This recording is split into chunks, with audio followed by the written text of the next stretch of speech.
Get ready, it's time for Motorsports Madness, powered by the staff at Race Chaser Online. Your motorsports, your way, every day. And now, here's your host, Jacob Seelman. Oh, hi. That's you. That's me. Welcome to another edition of Motorsports Madness, powered by mycomputercareer.edu. This is where we start talking and tell you that we have a lot to tell you tonight. Yes, we certainly do. There is a ton of things going on, and it starts with two special guests that are going to be joining us. Well, I guess before we tell you about them, we should tell you about us. I'm Jacob Seelman. He's Tom Baker. Chris Murdoch and Randy Miller are hiding behind the glass back where you can't see them off camera. In the tech shed. Yes, the tech shed. Or the, pit road, whatever you want to call it. Anyway, we have two special guests coming up tonight. We do. One is going to be joining us on the strutmasters.com hotline in, well, just a couple of minutes. As a matter of fact, NASCAR Gander Outdoors Truck Series driver Ben Rhodes, as we go into our month-long spring break for the Truck Series, going to be joining us to talk about his thoughts after 5 races of the Truck Series this season. And later in the second half of our show, well, we're going to be joined by NASCAR K&N Pro Series East driver Chase Cabre, who's going to be running at the last great Coliseum this weekend, otherwise known as Bristol. It's Bristol, baby. Absolutely right. And all of that, shockingly, was overshadowed today by a big piece of news where I get to do breaking news. Because yes, in sadness to some and apparently not sadness to others, if social media is to be believed, Fox announcing today that Darrell Waltrip retiring from the broadcast team following the conclusion of their coverage at Sonoma Raceway in June. We kind of came to expect this earlier in the week when rumors and one rather scathing column surfaced, Tom. In about 30 seconds, we kind of figured it, but gosh, all you can do is just look back at DW's history and go, thanks for the memories, man. Well, and you know what? That's exactly how I feel about Darrell Waltrip, and I know that we don't have a lot of time in this segment, so I'm kind of going to save a lot of my detail for a little bit later on in this first hour. But, I feel like DW deserves to be sent off with the proper amount of respect for what he's given to the sport and accomplished in the sport, not only as a driver, right, but as a team owner and a broadcaster and a good friend to a whole lot of people. Absolutely right. With that, we're going to step aside, take our first break. Ben Rhodes on the other side of this here on Motorsports Madness. You own a performance car and you know how to drive, but you want to learn real performance driving. Well, Bunky, get that car off the street and onto the track. Summit Point Motorsports Park, the Mid-Atlantic's premier road racing facility, located just over an hour from D.C. in nearby Summit Point, West Virginia, is the place to go. And you'll find that Friday at the Track is going to give you what you need. For less than a monthly car payment, you can attend this regularly scheduled one-day instructional event in your street car on one of Summit Point's 3 world-class road racing circuits. You'll receive classroom instruction, skid pad instruction in their cars, including front and rear skid control, and 4 20-minute in-your-car instructional sessions from a professional instructor. Have fun, go fast, and really learn how to drive. Call 304-725-8444 for class schedules and details. That's 304-725-8444. Friday at the Track at Summit Point Motorsports Park. Green light. Hey girl, school zone. I'm getting hungry. Car changing lanes. You want to meet me for pizza? Stop sign. Intersection clear. Yeah, street. Pizza sounds good. Ballin Street? Girl in Street! It's hard to concentrate on 2 things at once, like texting and driving. Stop the text, stop the wrecks. How will you stop texting and driving? Tell us at stoptextstopwrecks.org. Brought to you by the National Highway Traffic Safety Administration and the Ad Council. Here's an important message from RAD and this station.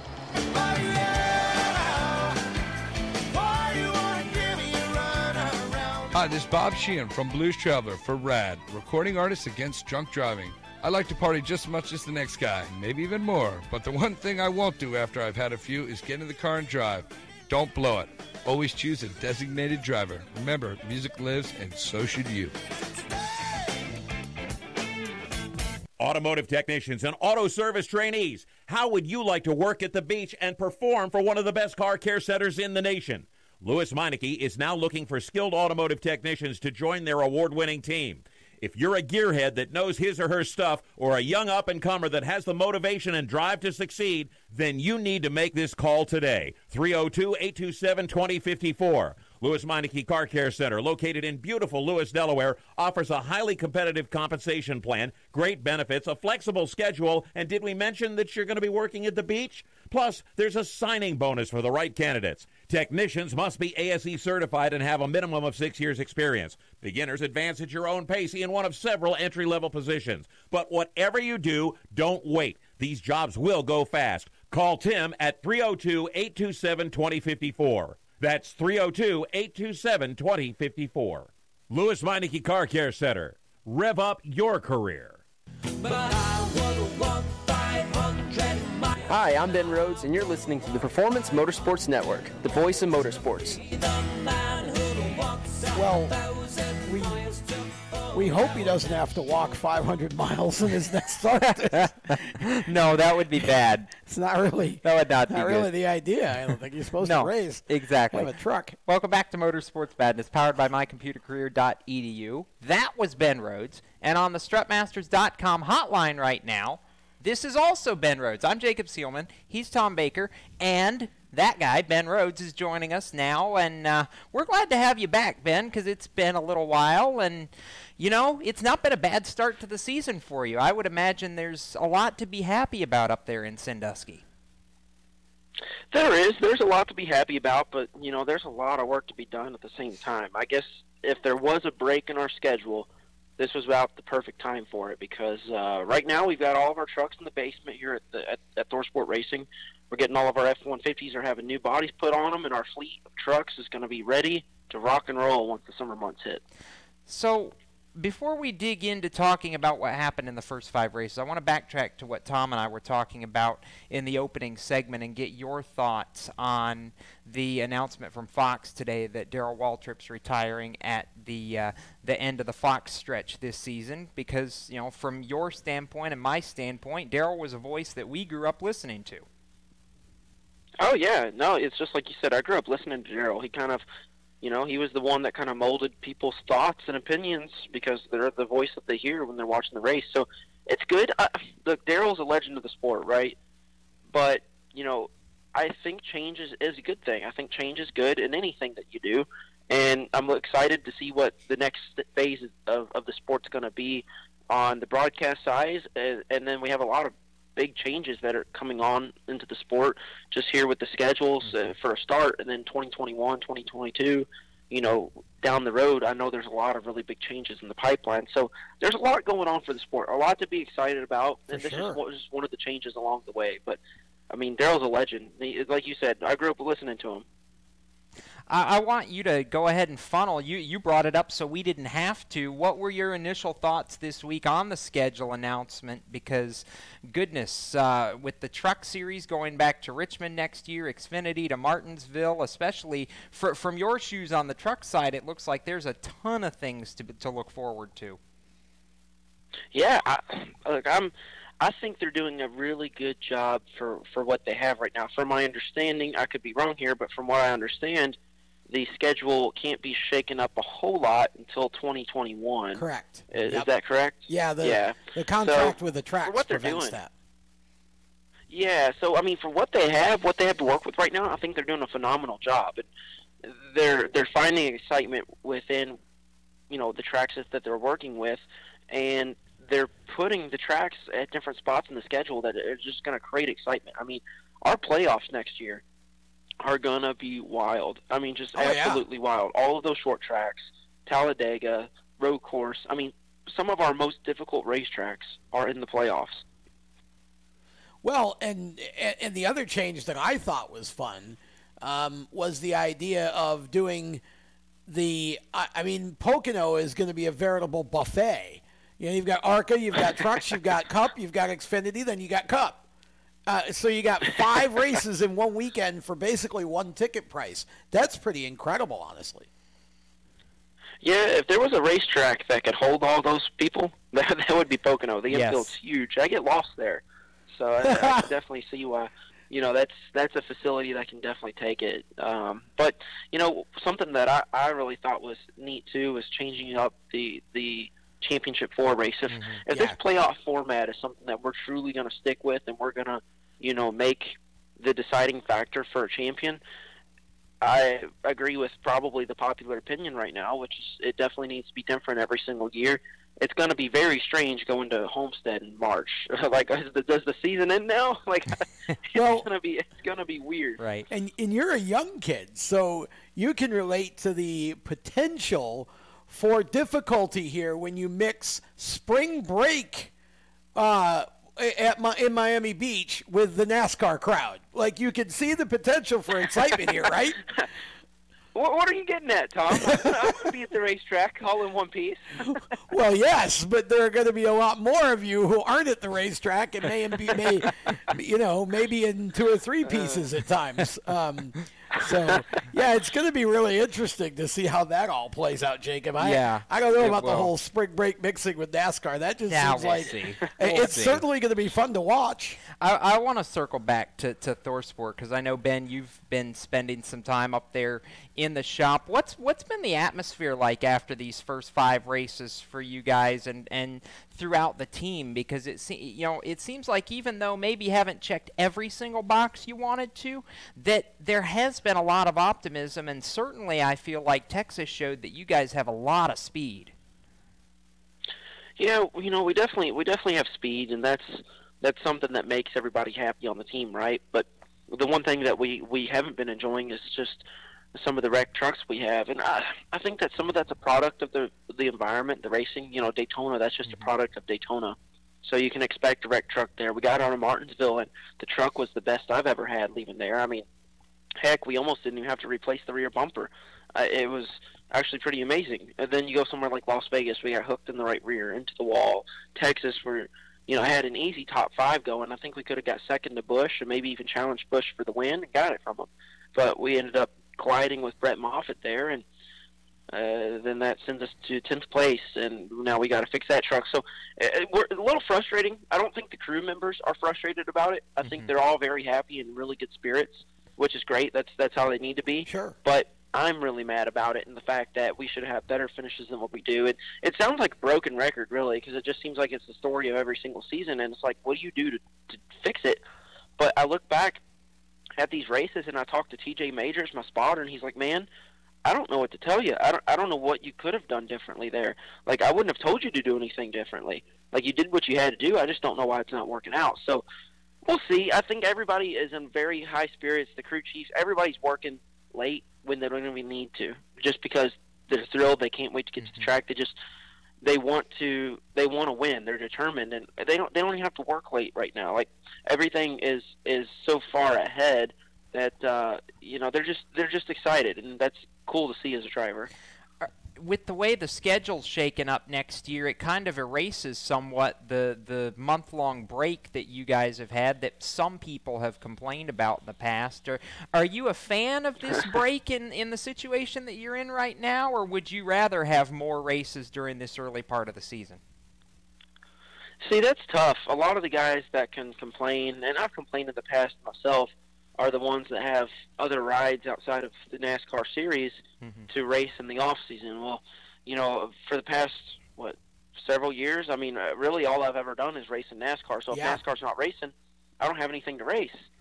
So, I mean, the season's supposed to end on like November 6th next year. Well, what am I going to do from November to February? Like almost a month, half a month sooner. I'm glad they took out some of the gaps because it's easier to get into a rhythm. But at the same time, I look on the backside and say, well, that's just a longer time I've got to wait to get into the truck until next year. So it's a double-edged sword. It really is. But I can really appreciate being in the truck back to back to back. It makes it nice to get into a rhythm once you start racing with your team, especially when you have a new crew like I do. Tom, you're looking at me like you have an idea. Oh, I've got a great idea. Here's what you need to do, Ben. I can solve your problem in a hurry. You get yourself a midget, and you start running the indoor shows over the winter. Go on the Chili Bowl. You need to get you back on dirt. Yeah, I would love to do that. I would love to. I think that would be awesome. Of course, you could get yourself a go-kart and come and run the Batesville race again. Didn't he do that when he was like 10? Yeah. Love to have you back. I did. I did. Some of the best memories I've ever had in racing is right there in Batesville. That's where I met Ben. I would love to do midget racing. I really would. I just got to find a way into that side of the sport because it's so different. It's all different people. Basically, the people that have been in NASCAR that I've got to know through NASCAR are the ones that would be my contacts to try to get in on that side. But I got to admit, I would probably want to run a big track before I did indoors because that's a little intimidating for your first race in Chili Bowl. So here's a hint. I'm gonna let Ben mull this when we go to break, and we'll talk to him more on the other side. But your hint for anything in the midget world, go ask Christopher Bell, go ask Kyle Larson. Exactly. That's an easy way to solve that. We're going to keep Ben on the strutmasters.com hotline for a couple minutes and take part of our next segment with him as well. But we got to do a little bit of business first, and we'll be back with more of the show right after this. This is Motorsports Madness, powered by mycomputercareer.edu. We continue in just a moment. Do you love the sound of high revving motors and the smell of burning rubber? Do you want to get your car sideways right at the ragged edge of control? If you've always wanted to try drifting or learn to improve your drifting skills, Summit Point Motorsports Park, the Mid-Atlantic's premier motorsports facility, has the expert instructors and the specialized track to teach you how to drift and the skills necessary to drift competitively. From skid pad to open sessions, Summit Point Motorsports Park has the safe and open environment that allows drifters of all skill levels, new to intermediate, to get sideways and smoking. With a focus on safety and the skill set necessary to drift competitively, Summit Point Motorsports Park's Drift Nirvana is just the thing for you. Call for your reservation today, 304-725-8444. Or for more information, go online, summitpoint-raceway.com, or you can email them at office@bsrinc.com. Drift Nirvana, getting you sideways the right way. HMS Motorsport is the leader in motorsport safety. HMS serves the majority of Monster Energy NASCAR Cup, Xfinity, Camping World Truck, IndyCar, and IMSA WeatherTech teams, as well as countless SCCA and club-level racers and driving enthusiasts throughout North America. Featuring world-renowned brands like Schuberth helmets, Schroep belts, Adidas suits and shoes, Lifeline fire systems, and even Racecom radio kits, HMS has the right product for your type of racing and your budget. Their representatives are experts on only one thing, making your track driving as safe as possible. With locations in Mooresville, North Carolina, and Danvers, Massachusetts, the HMS staff is always ready to take the time to help you find the right product for your safety needs. Don't settle for second when it comes to motorsport safety. Stop in to HMS Motorsport. Visit them on their website at hmsmotorsport.com or send them a message on Facebook and tell them the folks from PMN Radio sent you. What an awesome game. What's up with your car? I don't know. It won't start. How are we getting home? Chill. My parents signed me up for the roadside assistance from Lewis Meineke. It was free with my oil change. They'd come and get the car started or get us home and tow the car to the shop. Good to know. With my driving, my parents never know what to expect. When you join the Meineke Car Care Club with a $35 preferred service, you get 4 free months of roadside assistance, including tire change, battery jump, lockout service, towing, and more. Contact Lewis Meineke, located on Route 1, or call 827-2054. When do you think of a plumber? Like most people, even if it's an emergency, you can be confident about who will arrive to help you. For quality and reliability, count on someone you can trust. Call on the plumbing services of Hague Quality Water of Maryland. Plumbing doesn't have to be an emergency. We handle all kinds of preventative maintenance too. Hague Quality Water of Maryland is family owned here in Annapolis since 1993. For a refreshing choice, call us at 888-84-WATER or visit us online. COPD, chronic obstructive pulmonary disease, is a lung disease that robs people of their ability to breathe. As many as 24 million Americans suffer from COPD, also known as chronic bronchitis or emphysema, and half of them don't know they have the disease. If you or someone you love is over 35 and has smoked more than 100 cigarettes in their lifetime, visit driveforcopd.org and take the screener, then take that to your doctor. I'm Jeff Stoltz, and I drive for COPD.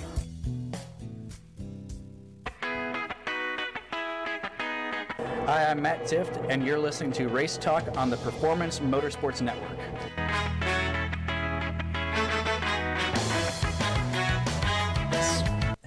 So speaking of spring break music and other things, well, There you go, trombones. Trombones. And Gotta have trombones. Yeah, we were talking about Miami in March, which is going to happen in 2020 in our last segment. So yeah, there's appropriate music. Anyway, Jacob Seelman, Tom Baker, this is Motorsports Madness, powered by mycomputercareer.edu, which we'll tell you about a little later.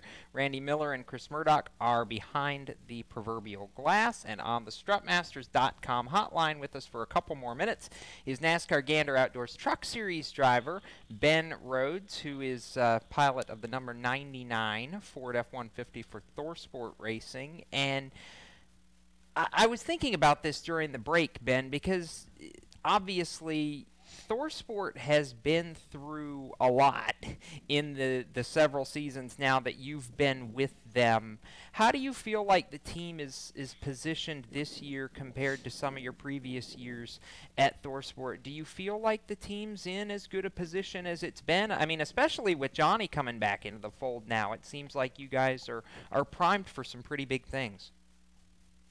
Yeah, to be quite honest with you, since I've been at ThorSport, this is the best position we've been in. And I mean, if you look at it, my first year was 2016. That's when they had the fire, and you can be fully recovered from the fire, back in your building, everything's back to normal operation. But some of those resources, like the trucks, getting rebuilt, it may have gotten backed up at that time, and it just takes a while to get them rebuilt. So then we get all caught up, and by the end of 2017, and then all of a sudden we switch over to Ford. And that's true. Which has been an amazing switch. I'm thrilled to be a part of the Ford family. Like, we've picked up speed. We've been doing a lot better on the track. But at the race shop, we've been backed up again because now we're switching all the trucks over, and it's quite the process to change manufacturers. I mean, it was big. So this is the most caught up we've been since I've been here, and it's one of those things where you can just say, whew, like we can breathe now, but we really can't. We've got April now where we have to work pretty hard to get ahead and get prepared to these summer months, because once May gets here, it's nonstop. Well, that's one reason why I always wonder about, this whole long break. It's like, on one hand, you just get started and kind of get in a rhythm, and then you got 3 or 4 weeks off. Mm-hmm. But then on the other hand, you say, well, at the end of that, you've got a very long summer stretch. Yeah, you got a good point. I didn't really take that into consideration either. We might have to, up our shop help a little bit just to accommodate having no breaks in the season. Because to be quite honest with you, the breaks in the season really allow these teams to take a breather, allow the crew guys to see their families and their kids, and have basically a little bit of a normal life where you work the normal hours, because once the race season hits, you're working at the racetrack. You come back, you're working at the shop during the week, and it's just not normal hours. I mean, you're putting your heart and soul into it, and it's all day long. So it's tough. Having that break is almost a necessary evil in some cases. For you, going forward, we're obviously going to be hitting some tracks that are particularly good to you or have been good to you in the past. What are you most looking forward to this next month or two of the season? And do you feel like, if you can ever get a little luck back on your side, of another victory is close? Man, if I don't win at Kansas this year, and we are as close as I've been for the past 3 years, I'm gonna be so mad. You look at 2016, trying to pass Johnny for the last lap there, coming to the checkered, we got in a wreck. 2017, I was leading over Kyle Busch, like 5 laps to go, the engine dies. In 2018, we were passing from like 14th, got up to like 2nd or 1st, trying to challenge for the lead, and the engine dies. So this year, we'll see what happens. Last year, of course, with Illmore, and the year before that, that was on a Toyota motor, but we had a bolt go through the radiator, so it just destroyed the engine, just went right through the radiator like a gunshot. And so literally, like, no fault of anybody's, just bad luck. Like, we had bad parts batch last year. Now, I don't know. I'm shaking my head in disbelief how crazy it's been there at Kansas, but we've had speed. We should be a couple wins now, I would think. Yeah. I know it's obviously been a track that's been good and yet at the same time cruel to you over the past couple years, so I can understand the motivations there. Before we let you go, Ben, I know a lot of people and sponsor partners go into making this possible. Who all do you need to thank? Yeah, absolutely. I think the biggest thanks goes out to Carolina Nutt and ThorSport Racing and Ford Performance. Those guys are the ones that make it happen. Ford gives us a lot of speed. They give us a ton of help, and obviously Carolina Nutt and ThorSport Racing are the ones that are flipping the bill. So without all of those partners, I wouldn't even be right here talking to you guys right now and talking about our season. So very thankful for this year. This season's been a blessing for me, and so far so good. We've had good performances, man. We're going to put it all together, and you watch. We're going to have some good wins this year. Well, I've always said that when you start winning, you're not going to stop for a while, and I feel like there's that kind of a streak coming for you. I hope. I really do. The team is getting stronger as a whole. Johnny coming on board, having a lot of speed over at GMS. They've really been helping out our program as well. Crafton's been around forever. He's a huge help. And I just feel like the lineup of drivers at ThorSport is as stout as it's ever been. Mm-hmm. And I think that bodes well for the season. I think that's why you see ThorSport so strong at these races so far this year. Absolutely. Well, Ben, we appreciate you taking some time out of the schedule to jump back on with us, and we hope that it doesn't take as long as it has to get you back on. We'll look forward to getting you on here again soon. All righty. Thanks, guys. I appreciate it. Thanks, Ben. That's Ben Rhodes, driver of the number 99 Ford F-150 for ThorSport Racing, and certainly, Tom, you can hear the optimism in his voice. And, everybody at ThorSport, from Ben to Grant Enfinger to Myatt's only a part-timer, everybody has been quick to point out how big the addition of Johnny Sauter has been to that organization in helping, hopefully propel them back up another level to really where they were a few years ago when Matt Crafton had back-to-back championships, and you talked about ThorSport in the same breath as KBM, and I feel like they are working back towards that. Oh, I agree. It's funny because Justin Sullivan in our chat pointing out that, look, all he has to do is beat Kyle Busch. That's easy enough, right? But, it's kind of a deal where, I think Ben, and I feel, it's just like what I said. I feel like when Ben starts winning and finally gets over that, and I know he's won before, but there's going to be that moment when, even if just for a little while, Ben becomes the hot hand. Mm-hmm. I mean, he's just everything he's ever raced before. That's kind of been what's happened. And, the Truck Series, I feel like this year is more competitive than it's ever been. Absolutely. And so, it's good to see Ben doing well and good to see that ThorSport team doing well. So I'll tell you what I'm envisioning happening for Kansas, because let's keep in mind there is no Kyle Busch in the Truck Series field at Kansas. He only has one truck race left this year, and it is Charlotte. So I'm envisioning a Ben Rhodes versus Stuart Friesen throwdown for the win at Kansas Speedway. Boy, that would be fun. In May, because both Ben and Stuart have been excruciatingly close to victory at Kansas and really on several of the intermediate mile-and-a-half style racetracks over the past year or two. So I'm thinking those two and probably, of course, Johnny Sauter are going to be the guys to beat when you get to Kansas here in 4 weeks' time. But, of course, the Truck Series does have a month off before we get back to Kansas to race once again. So in the meantime, we have a few minutes left in this segment, and then we have a nice long segment to expound on our discussion. But let's circle back to the top story of the day, of course, Darrell Waltrip's impending retirement from the Fox broadcast booth. Obviously, DW came in at the same time Fox did in 2001. He was right out of the driver's seat at that point. And really, Tom, I feel like this whole Fox crew, when you look at the original Fox crew before Gordon came into it, Mike Joy, Larry McReynolds, Darrell Waltrip, they were really a steadying group through a time in 01, we all know the story of that season. This was a steadying force through a very tumultuous time at the turn of the new millennium. And somebody said Darrell really has been the face and the voice of what I would call Fox NASCAR coverage for the better part of 2 decades now, and I can't necessarily disagree with that. Well, here's the thing. People forget that Darrell Waltrip, before there was Fox Sports, Darrell Waltrip was on other broadcasts, whether it was Busch Series or whatever. He'd already had experience. Right. And he was a part of the Nashville Now show on TNN a number of times, both as a guest and even as a filling host for Doug Emery. So he came in with some experience. And the other thing is when you think about that first race and think about, what happened with Dale, you had Larry Mack, former crew chief, and you had Darrell, who's known Dale for years. So you had a situation where those two, I think, understood probably better than any of us the gravity of what that was going to mean for the sport.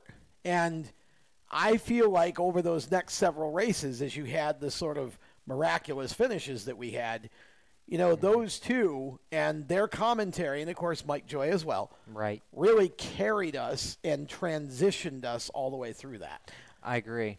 With a lot of dignity and grace. And, that's why it bothers me, the criticism that Darrell's drawing right now. It's like, just unnecessary. Whether you like his style or not, wish him well in his retirement and thank him for the time that he spent giving to the sport, So with that, we're going to go ahead and step aside, and when we return, we can, of course, dig more into the discussion around said commentary, and we can also, I want to discuss, a few favorite DW commentary memories personally, because there are several good ones certainly to choose from, and a few that jump to my mind right away. So we're going to step aside, take a quick commercial break, and when we return, more about the broadcasting career of Darrell Waltrip. This is Motorsports Madness, powered by My Computer Career. Back after this. Everywhere you go, you hear it, and you see it. It's coming at you through your phone, your tablet, and your computer. It's broadcast from your favorite radio station, TV networks, and cable companies. It's in the stadiums, the arenas, the ballparks. It screams for your attention at the mall. It's interactive on Main Street. It's even coming at you from the gas pump at the nearby convenience store.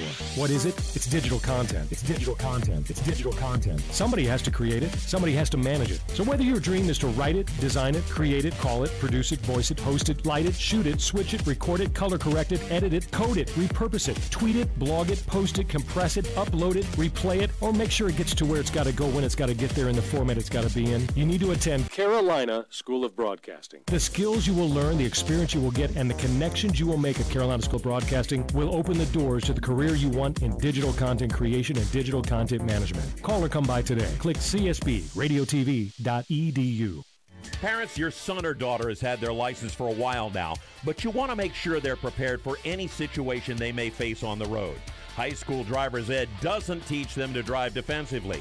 They need to be prepared for any highway emergency. For less than a month's insurance, and a whole lot less, BSR instructors at Summit Point Motorsports Park in nearby Summit Point, West Virginia, will teach your son or daughter how to respond instantly and positively to unexpected situations on the road. BSR's specialized accident avoidance training teaches swerve to avoid maneuvers at highway speed, ocular driving, which focuses driving attention on ways to avoid accidents, vehicle dynamics and feedback, skid control and skid recovery, threshold braking on straights and progressive braking on curves, and off-road recovery techniques. This is stuff driver's ed simply doesn't teach.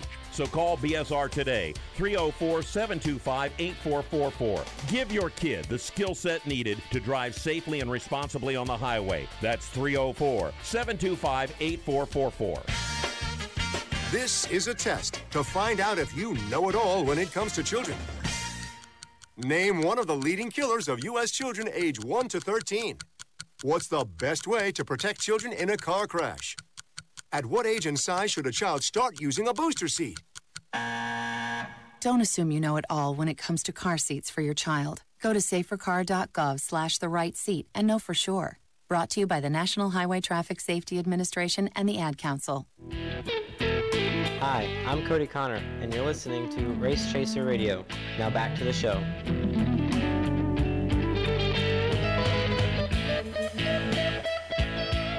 So, as we come back from commercial break, Jacob Seelman, Tom Baker, Randy Miller, Chris Murdoch hiding back there and maybe at some point might offer their opinions if we feel so inclined. This is Motorsports Madness, powered by mycomputercareer.edu. Hey, Tom. Hey, what? What if Horses. What if I want to be an IT professional? You got no chance. Not a thing at all. Well, you're probably right that I don't, but say I know somebody that wants to be an IT professional. I feel like we know some people that can help. How do we, what do we tell them to do? Well, it's pretty simple, really. What you do is you send them to mycomputercareer.edu. They have a free career evaluation that you can take on that website. Again, free, no obligation. And if they decided that they wanted to pursue that career, they could become an IT professional through mycomputercareer.edu in as little as 4 months. Just 4? 4. Little as 4. You don't even have to do it full time, 2 to 3 times a week online or at one of their 7 campuses across the country. That's all you got to do. It's hard work, but once you have the qualifications, they work with hundreds of employers. So you have a good chance of getting a job right straight out of the training. And of course, in order to get in, it does cost some money. They have financial aid available if you qualify, including the GI Bill as well. So they make it about as easy as they can. It's pretty simple. What you do is go to mycomputercareer.edu, and you take the free career evaluation test. If you want to go further and you actually decide that this is what you want to do, it's great for a first career or a career change. Over 2 million jobs in the industry unfilled right now in this country. So a lot of opportunity, and it's a great opportunity to change careers and to do something that's exciting and will be a part of what's going on here in the U.S. and even abroad for a long, long time. It's definitely still an emerging industry. So mycomputercareer.edu, we want to thank those folks for their support of what we do here at Race Chaser Radio for sure. So this is me paging Randy and Chris. Get the producer mic ready because I'm going to go around the table here in a minute. So just be prepared for that. It didn't take very long to get it ready. Are you literally going to go around the table, or you're just going to pass the conversation I'm going to pass the conversation around the table. I'm kind of connected to a cord I thought here. maybe we were going to do musical chairs or something. I'm not that good. Listen, I'm uncoordinated. Musical chairs is not my game. All right. I mentioned it during the last segment, and I want to talk a little bit more about it in this one. So, favorite Darrell Waltrip Fox Broadcasting memory. And I'm not even going to start because, well, it's my show and I feel like going last. So, Tom, you start. Oh, boy. Which one do I pick? You know, it's hard because the first one that jumps out at me is actually the Kurt Busch and Ricky Craven finish. Oh, of course. Have you ever? No, I've never. Yep. I mean, that was that moment, because that was a good old, that last couple laps was a good old short track smackdown is what that was. Those two guys, I mean, they're banging off each other, banging off the wall, whatever. It was a crazy finish. And I thought that whole booth played that perfectly. That one probably stands out more than any. But I think the other one that also comes to mind is his call of Mikey winning that first Daytona 500 in 2001.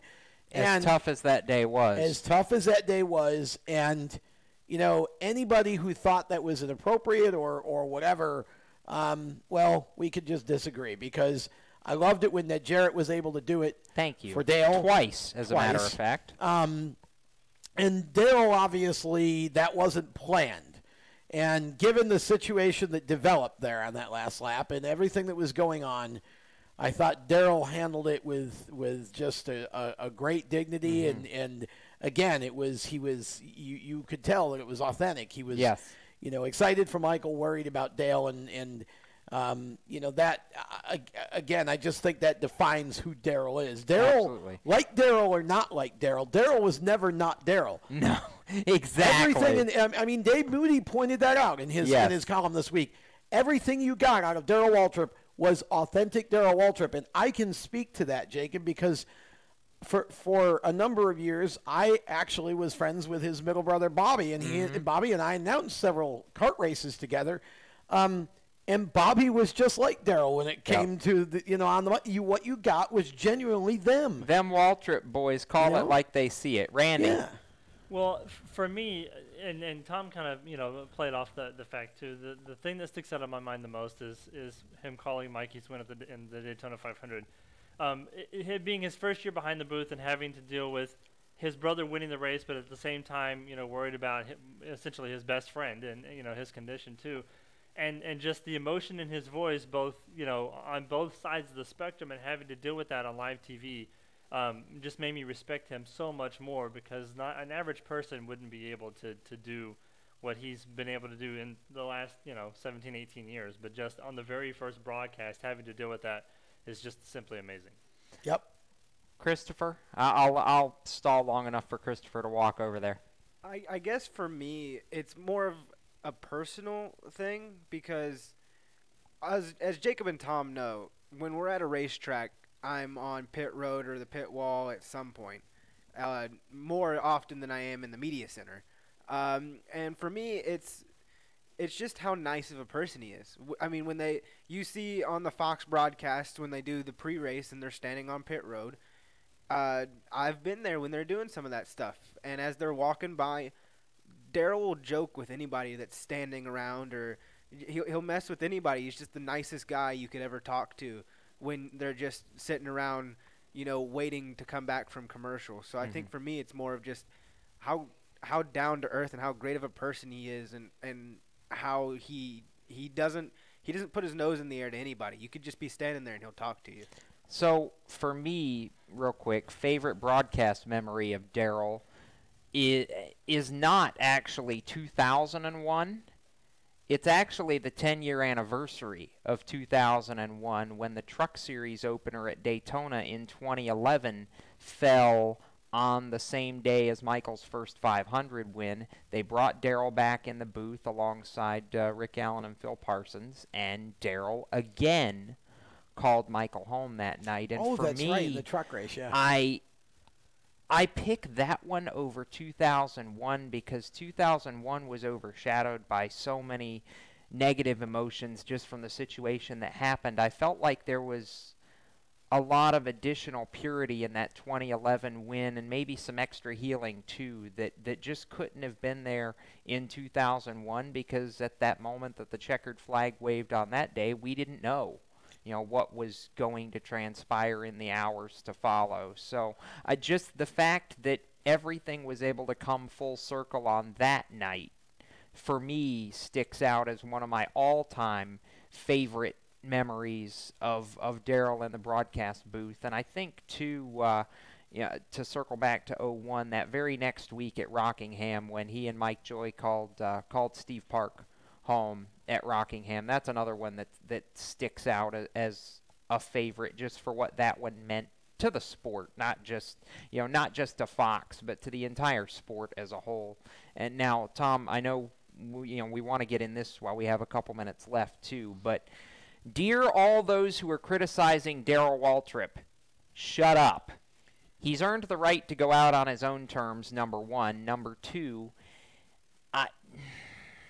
sorry, I really wish I don't like calling people out, but considering she did it, I'm still bothered by how, not that Jenna Fryer had her opinion, because everybody's entitled to their opinion. Absolutely. But how she presented the opinion, it was very scathing. And for somebody who's a NASCAR Hall of Famer, who's given the better part of 60 years of his life to the sport, and who's done and meant everything that Darrell has done and meant to this sport, it just bothered me, the presentation. You don't just attack somebody that's done everything that he's done and given as much of himself as he has. Well, Kenny Wallace put a video out this morning and said she ought to be ashamed of herself. I agree. Yeah. And I was pretty harsh on Monday night. I'm going to try to be a little bit more logical and just explain my 2 cents here. My deal on this isn't that, like you said, she had an opinion. She has a right to have an opinion. She has a right to express her opinion. But here was my thought on this. Number one, the media sometimes, I'm sure us included, we all sometimes start to think that everybody is just waiting with bated breath to hear what we have to say. The truth is, we have an audience, and our audience is actually a pretty sizable one. And I'm thankful for that, and I bless every one of them, and it's humbling to have that. But at the end of the day, Jenna's defense of her column for saying that every sport has somebody who critiques broadcasts and TV people that cover the sport or do the sport or announce the sport and saying that, you know, she's basically doing that for NASCAR. Number one, who appointed you? And number two, why now? Why didn't you just write a column that basically generalized your opinion that you think that broadcasters and TV people should do A, B, and C, and instead of making the whole thing a hit piece that focused 98% of its energy on DW? That's my problem with this. I think it was very arrogant of her, and I don't believe that Jenna Fryer has the background in the sport and has been around the sport from the ground up. I don't think she's paid her dues enough to write a column that's critical of a legend of the sport in the way that she wrote it. So my feeling is that it was too mean, it was too targeted, and it was horrible timing. Yeah. You know, given that DW is basically on his way out, we knew that. Yep. Do I think that maybe we could use a different type of presentation? Well, maybe. But there's a lot of people that like Darrell. I personally love Darrell. I knew what I was getting from Darrell. I thought it was very down home. It was a link to the part of the sport and the time of the sport that to me was the best. Right. You know, but I just thought it was uncalled for. And I thought she just presumes. I think Jenna presumes way too much sometimes. Mm-hmm.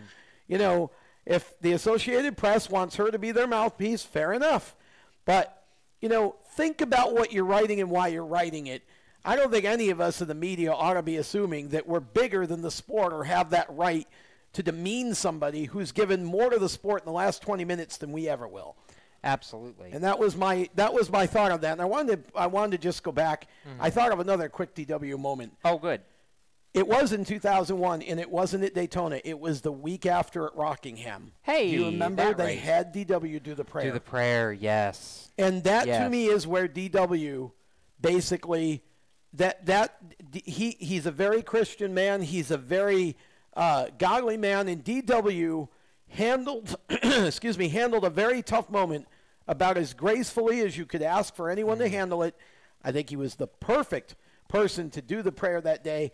And, you know, again, to me, Darrell stands out as somebody who's always tried to hype up the sport. Yes. As opposed to tearing it down. And regardless of whether you liked his particular style or not or his shtick, as far as I'm concerned, God bless the man. I wish him nothing but the best in retirement. And we can talk later about who we'd like to see replace DW because we all, I know, have some ideas on that. All I got to say is it's a good thing Fox ends in wine country because I think that last race is going to be one heck of a party. No, I didn't think about that. And with that, we're going to step aside. When we return, we'll close off the first portion of this show and get ready for the second portion. Motorsports Madness continues after this. When do you think of a plumber? Like most people, even if it's an emergency, you can be confident about who will arrive to help you. For quality and reliability, count on someone you can trust. Call on the plumbing services of Hague Quality Water of Maryland. Plumbing doesn't have to be an emergency. We handle all kinds of preventative maintenance too. Hague Quality Water of Maryland is family-owned here in Annapolis since 1993. For a refreshing choice, call us at 888-84-WATER or visit us online. Here at Lewis Meineke, we're more than just your average car care center. Hey, it's Dave, your neighbor from Lewis Meineke. Whether you need an oil change, brakes, tires, or anything under the hood, we've got you covered. Take advantage of our free check engine light service as well. Yes, free. And don't forget about our free shuttle service. Never stress, we'll take care of the rest. On with life. Give us a call at Lewis Meineke, 302-827-2054. Is your job sucking the life out of you? Wake up. You can do something else. Information technology. I know what you're thinking, but I'm not a math and science person. No problem and no excuses, because it's not rocket science. It's My Computer Career. Go to mycomputercareer.edu and take the free career evaluation today. You can start your new life as an IT pro in as little as 4 months. mycomputercareer.edu. That's mycomputercareer.edu. Do you love the sound of high-revving motors and the smell of burning rubber? Do you want to get your car sideways right at the ragged edge of control? If you've always wanted to try drifting or learn to improve your drifting skills, Summit Point Motorsports Park, the Mid-Atlantic's premier motorsports facility, has the expert instructors and the specialized track to teach you how to drift and the skills necessary to drift competitively. From skid pad to open sessions, Summit Point Motorsports Park has the safe and open environment that allows drifters of all skill levels, new to intermediate, to get sideways and smoking. With a focus on safety and the skill set necessary to drift competitively, Summit Point Motorsports Park's Drift Nirvana is just the thing for you. Call for your reservation today, 304-725-8444. Or for more information, go online, summitpoint-raceway.com, or you can email them at office@bsrinc.com. Drift Nirvana, getting you sideways the right way.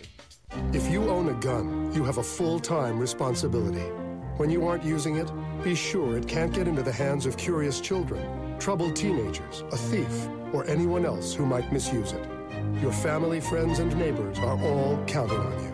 Remember, always, lock it up.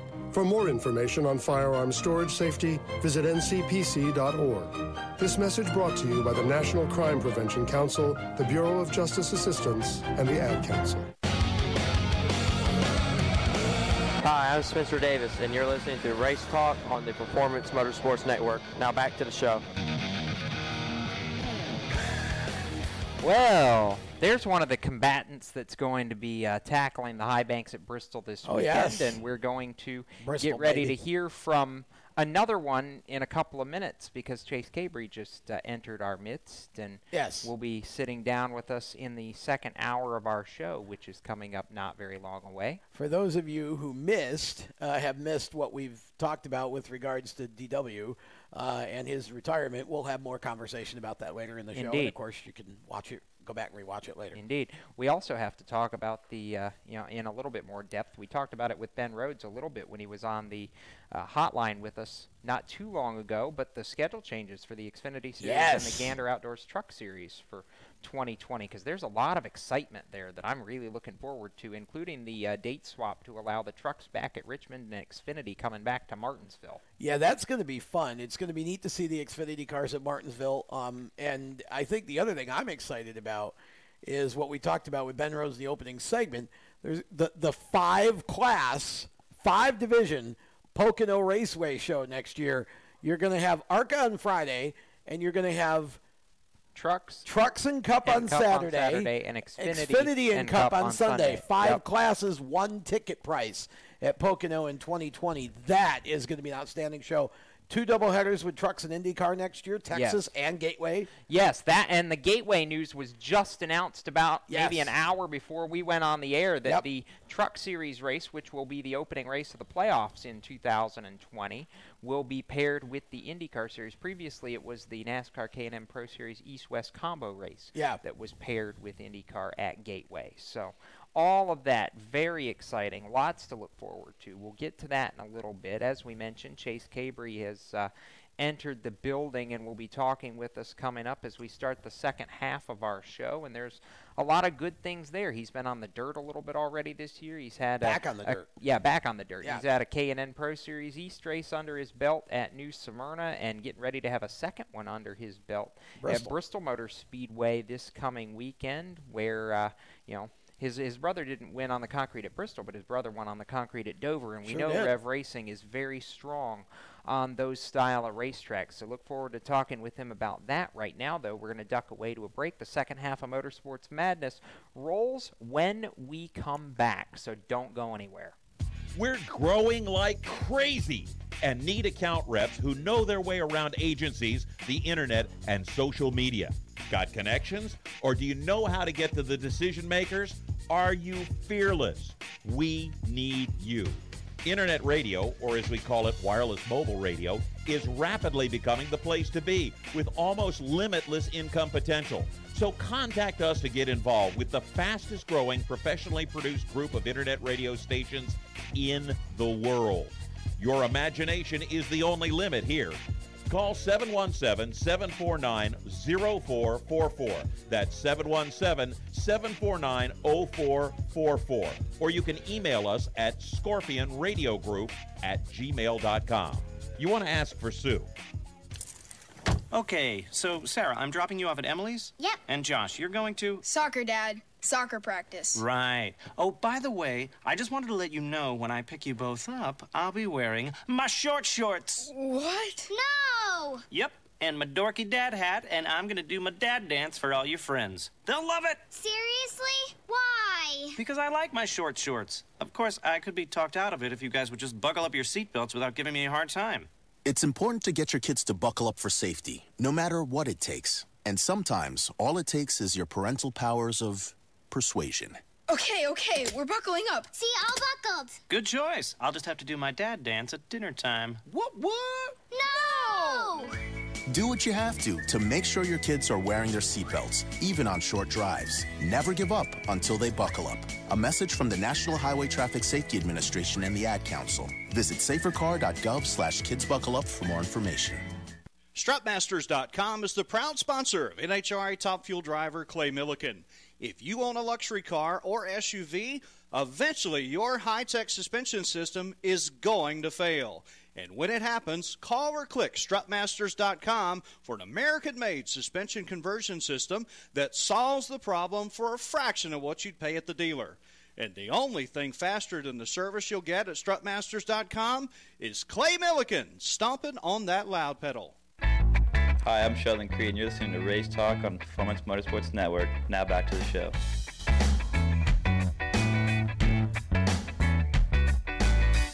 See, we're kind of back to the spring break theme. Yeah. Miami and March. Trombones and Miami. Yeah, the only thing we're missing is Jimmy Buffett and a parrot.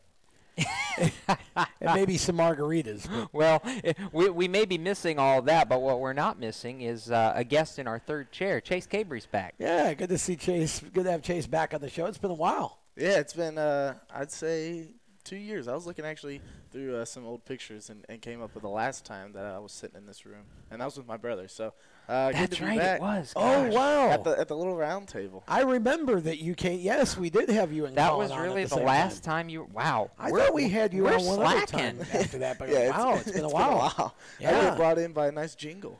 Yeah, there you go.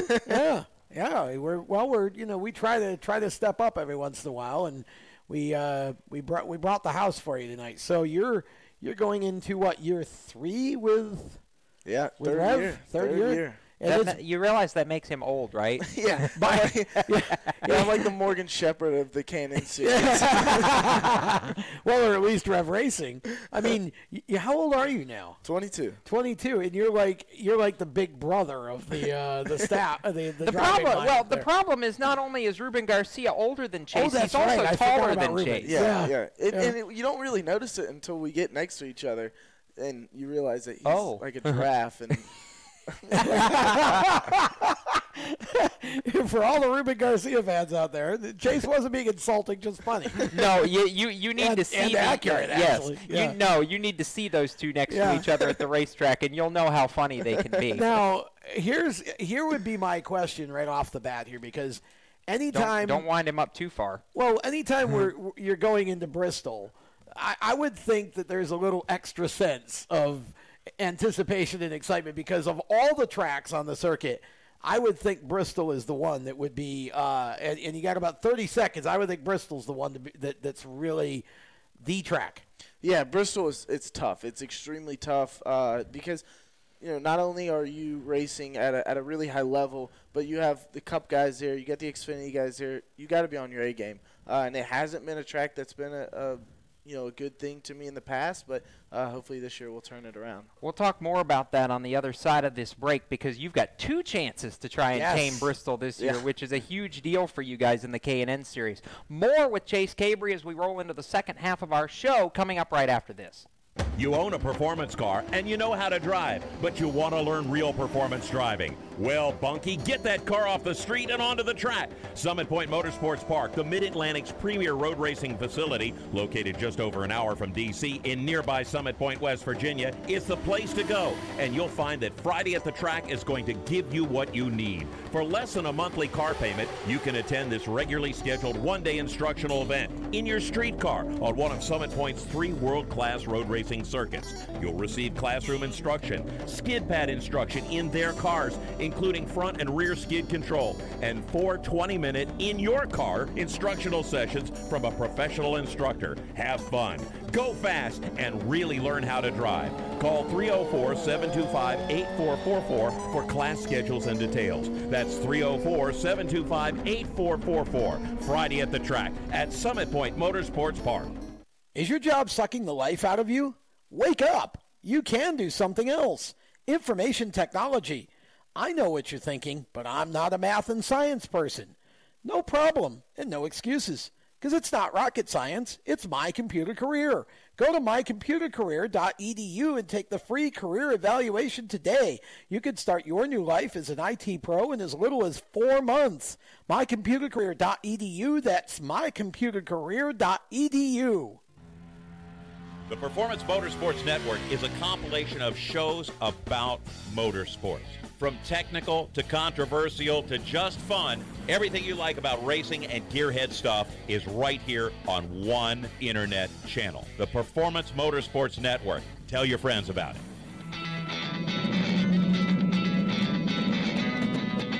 Hi, I'm Reed Sorensen. Racing has been a part of me and my family for as long as I can remember. I had to make tough choices early on to get to the top. It took hard work and dedication. But it's those tough choices that help me prepare for challenges I would face as a cup driver. Make the right choices today and be ready for the challenges tomorrow. This message is brought to you by the U.S. Air Force.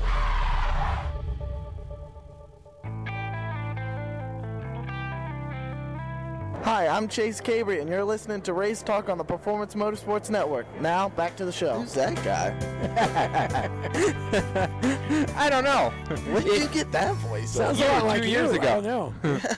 Well, I think that was The real Chase Cabre is actually sitting right there next to I him. think that was the awards banquet, if I'm not mistaken, the year my brother ran Canon his first year. Yes. And I wasn't. I was. You I was weren't running even late racing models. then. I was running late models. I wasn't running nothing. You weren't. And I think that was the first. I think I'm trying to figure out what's more scary, the fact that he actually jumped when we did that, or the fact that he remembers when I took it. So before we always love it when we can get the guests to bring themselves back. Exactly. Before he he leaves tonight, we're gonna have new ones done. Yeah. So don't worry about that. We'll just do them live. You know, you're probably the one person I might trust to do that. I wouldn't. Valid. I've known Chase too long. Valid. Welcome back to Motorsports Madness, powered by mycomputercareer.edu. We're having fun because Chase Cabre's in the house. Jacob Seelman, Tom Baker, Randy Miller, and Chris Murdoch are punching buttons back there in the tech shed on pit road, whatever you want to call it. That's where they are.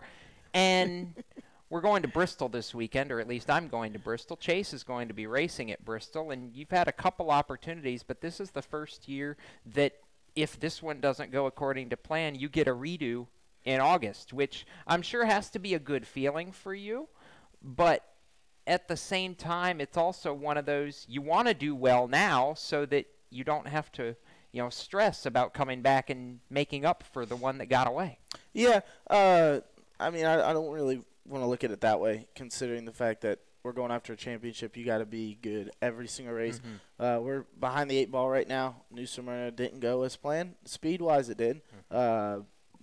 Just had a malfunction, and unfortunately, that one slipped through our fingers. And it was kind of a tough one to bite because we did lead a lot of laps. I say a lot. We led a decent amount of the chunk that I was in the race for. And then, just kind of rode in second, just riding, saving tires. And next thing I know, I was looked like a rolling chimney. So, rolling chimney. Yeah, it was smoke blowing everywhere. I come back by the front straight. I was like, "Who's laying that smoke?" And I'm like, "Hey, that's you laying that smoke." Oh, what's going on? This is a no smoking facility. Did you know that? I do know that Chase probably killed every mosquito within 10 miles of New Smyrna. Yeah, so if anybody was there, you can just send all the fan mail thank you letters to my house for no mosquitoes that night. Rear gear seal? Was that rear end seal. Rear end seal. Yep. I knew it was something back there, one of those $5 parts that those are the ones that bite the worst. Yeah, yeah, it's never the most expensive thing. It's always like the $2 part. It's like, hey, this paper clip didn't hold the paper today. Yeah. That's pretty much how it goes. But, yeah, Bristol this weekend. Like I said, has not been a good place for me in the past. 2 years ago, we were just not good. Mm-hmm. And then last year, wrecked actually, and had to go to a backup and blew the motor in that. So has not been something that's been one of my favorite places to go, but hopefully we'll turn it around this year. I got a new crew chief, and heck, New Smyrna wasn't a good place for me in the past, and it happened to be a good place for me this year. And see, there's some mentality involved here because, Darrell Waltrip's retiring, so he's kind of in the news today, and he will tell the story. I've heard him tell it several times. Cal Yarborough hated Bristol, and he never won there. So when Darrell came to Cup, he decided he was going to love Bristol. He won 12 races. So there's kind of it's sort of a mentality. You got to just decide, I love this place, and I'm going to go have a blast here. Right, yeah, absolutely. I mean, places that you have confidence that you run good. And I was telling one of my buddies after New Smyrna a couple weeks after, and we were in the gym, and we were just talking. I told him, I said, I think I'm in the best shape I've ever been in my life as far as, physically in shape, but mentally just more confident in the program which we got going right now. I got Doug Howe. I mean, if you don't know the name Doug Howe as a crew chief, I don't think you've ever watched sport because, at the K&N Series level, he's one of the all-time greatest. And so to have him behind me this year and setting up the race cars, like I said, I have a lot of confidence in, running the Tulsa Shootout on dirt and running well at that. It just, it's all just, seeming to come together this year. And I said this is going to be the year we're going to do it, so let's go get it. You got back on dirt. Yeah, I got back Talk about on that dirt. a little bit. Yeah, so I'd say about a year ago, I told my dad, hey, what do you think about getting a dirt car again? Let's do it. Let's go have some fun again. He was like, yeah, that sounds like a good idea. I think it'd be fun. So we did some things and put together a way to come up with the money to get the race car. And I didn't really, not in the past, I didn't know much about how to set them up, and just took a lot of time of learning. And I took the car to pieces down to a bare frame and built it myself, and with the help of the guys from Rev as far as, fabrication, stuff like that. And was able to put together an entire car myself and went to the Tulsa Shootout, which is the biggest race of the year. Yeah. There's 1,200 entries, locked into 2 A mains, and ran 4th in the one and was running 8th until I blew up in the other one. But was really cool to be there. One of the 13 drivers that was there that locked into 2 classes. So it was really cool to be a part of that and to run as well as we did. I know for you call being back on the dirt, have called it in the past your golf game. Has that been, relaxing, a little bit more at ease to be in a race car a little bit more? Yeah, just being on dirt, I really love it. I really do. And to go back and race against some of the guys that I grew up racing against, and just to go have fun. It's you go to a K&N race, it's so stressful. Sometimes you forget to enjoy it. And I think that's something else that I've focused on a lot this year is to enjoy it. You never know when this journey ends. So, while you're at the racetrack, sometimes things don't go right. And obviously we get mad. We're drivers. We get heated. But you got to enjoy the moments that you get and to be a part of it. And I'm going to Bristol Motor Speedway. Like, I grew up watching this place. That thing is awesome. I want to go there. And instead of going there like, man, we suck, just to learn to live and enjoy it. So to get back on dirt and to be able to go out and enjoy that racing and run good, it's been fun and relaxing. What's the dynamic been like at Rev this year, slimming down to just the 2 full-time cars in the E-Series for you and Ruben? I know Ernie's still a part of the program, but it seems maybe a little more focused this year? Yeah, definitely. I think so. Going down to 2 cars has helped us out a lot. I think that it, made it to where we can have a little bit more, as you said, focus per team, and I think it's going to show this year. And we went out and showed it at New Smyrna, and I think Bristol will be the same way. We got some really good resources in the shop. Steve Plattenberg's on the 6 car again. He's been an Xfinity crew chief. He's done, and I've said my spiel about Doug. And I feel like he's, has changed the game for us at Rev, and it showed with how well that our youngest teammate Nicholas Sanchez has been running the late models. I mean, he's been whipping their butts. Yeah, and so to see him go out to Myrtle Beach and run against guys like Sam Yarborough and Tommy Lemons, and he's running in the mix with those guys, it's pretty cool to see. And I think overall that it equates to just the amount of attention that we're spending now versus, having so many cars. I know you've got Glenn Parker on your crew again this year too, right? Yeah, that's actually a first year with me and Glenn, and he's my car chief. And he's been in the shop, and we get along great. But he was my brother's car chief when he was there for the 3 years. So I kind of rolled into the spot of which my brother was at, and Matt Booker was his crew chief. He went to the lead role, and Doug House stepped in as a crew chief. So kind of got the old 2 team, and it's cool to kind of live in the shoes of my brother still, and to roll along with it. First time that your brother might have actually let you into his shoes. Yeah, exactly. I don't think it was a matter of let. It just happened.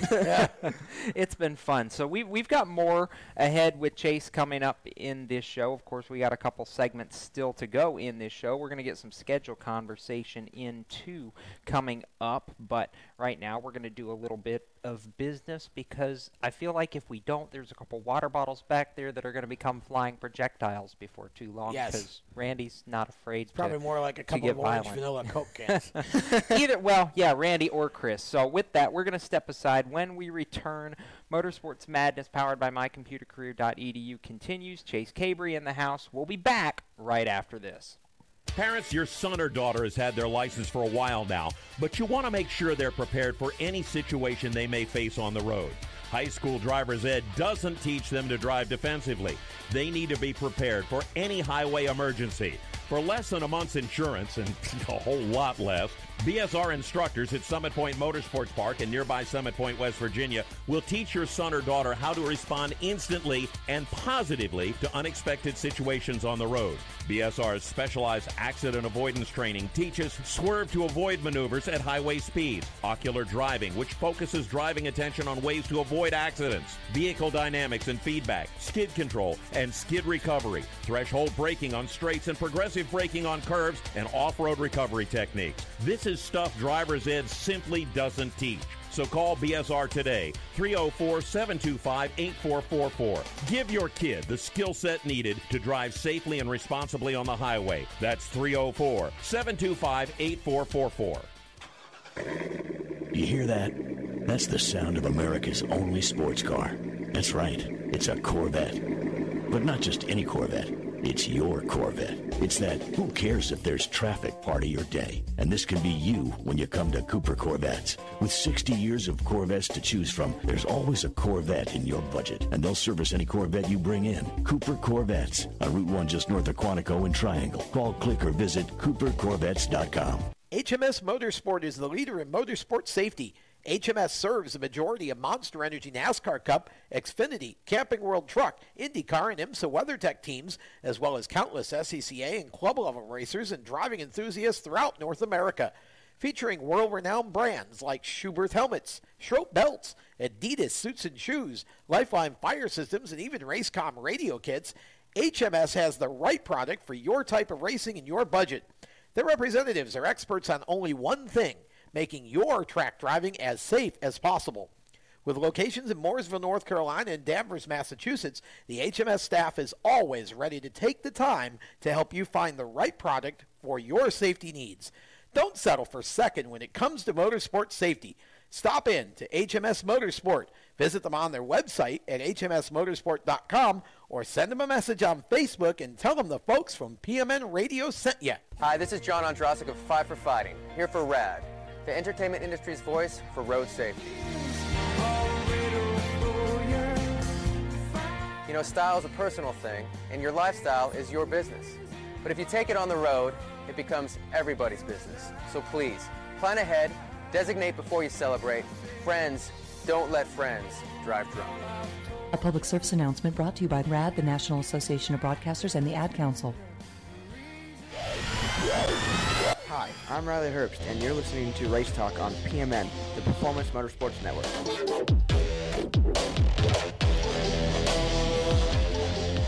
Welcome back to Motorsports Madness, powered by mycomputercareer.edu. Jacob Seelman, Tom Baker, and Chase Cabre, our special guest. Their winter spring break theme. Yeah, no kidding. we went Sorry. Techno. It's okay, Randy. Producer just destroyed the spring break theme. We needed something different. Chris Murdoch is also hiding back there punching buttons as we continue to talk racing with Chase and dig in, because Chase ceremoniously reminded us that it's been 2 years since he's been in the building. Yeah. I know. He's glaring at me. It's all my fault. Is Chris, this is a little off topic, is Chris Murdoch related to Johnny Murdoch? No. The legendary. No relation. No. No. It would have been cool. You could have just said yes for the time being. He probably is now. He might be now. I mean, he might be able to learn a thing or two There might about be a Johnny racing. Murdoch somewhere in the family tree, but it's probably not that one. So if we're talking about you, obviously you got back on dirt a little bit, and we were discussing that earlier. You were telling us during the break you've got a 10,000 to win race coming up in Indiana a month. The non-wing world championship is up in Indiana. It's in Peru, Indiana, at a track called Circus City. Yep. It's a really, really small, tight little place, and I want to say it's 3 nights of racing, or 4 nights. I don't even know. But it's a pretty cool event that they've run, I think, 2 years, 1 or 2 years. And we're going to go, I think it's the second annual this is going to be. We're going to go up and test our luck in and see if we can compete with those guys. And it's a little bit different, than anything else I've done. The Tulsa Shootout kind of represents the format, but the format of this non-wing world championship is completely different. So, you're at the shootout, you have a chance to, not that you could luck into making the show, but you can. You can, if you line up in your heat race and you have 8 other guys that have never been in a 600, they're like, hey, let's just go race this race. Like, for instance, Carson Hocevar he runs late models. Midwest. He just decided, I think he's run one like once. Let's go race the Tulsa Shootout. And if you have, he did well, but if you have 8 guys that have never done it, you can take advantage of it. Where if you go to this non-wing world championship, there's not 1,200 entries. There's, maybe, I want to say 150 or so. So you're racing against better guys every step. Your heat race is against really good guys. And if you pull the pill where you start 8th in your heat race and you have, Frank Flood and Jason McDougall and, 7 other guys that it's a tough really deal. know what they're doing. Yeah. You might, you've tested your luck the wrong way. Right. You might go back to that pill jar again. So I dug up some quick information. May 22nd through the 25th. It's actually 4 days this year at Circus City Speedway. Yep. That's Circus with an S. And any track that has the word circus in it automatically makes me excited. They need a Ferris wheel. Yeah. We're going to try to flex our muscles up on the top side. Exactly. Throw out some old Millbridge action. For those who are, by the way, for those who are fans of the Tulsa Shootout, these are the same micros as the Outlaw non-wing class at the Tulsa Shootout. 8th mile track up there in Peru. 40 grand plus total purse, and as Chase, you mentioned, 10,000 to win. So this is not a small deal. In fact, I would argue probably next to the High Banks Hustle, probably one of the biggest micro races of the year. Certainly the biggest, I'd say, for non-wing cars. Yeah, absolutely. There's a 20 grand to win. It's a wing show in Missouri, I think, like a couple weeks after that. And I said, if we win that and win 10 grand, we're gonna go race for 20 grand. But if I don't win it, then you probably won't see me at the 20 grand race. But yeah, definitely a big show. I can't wait to get up there.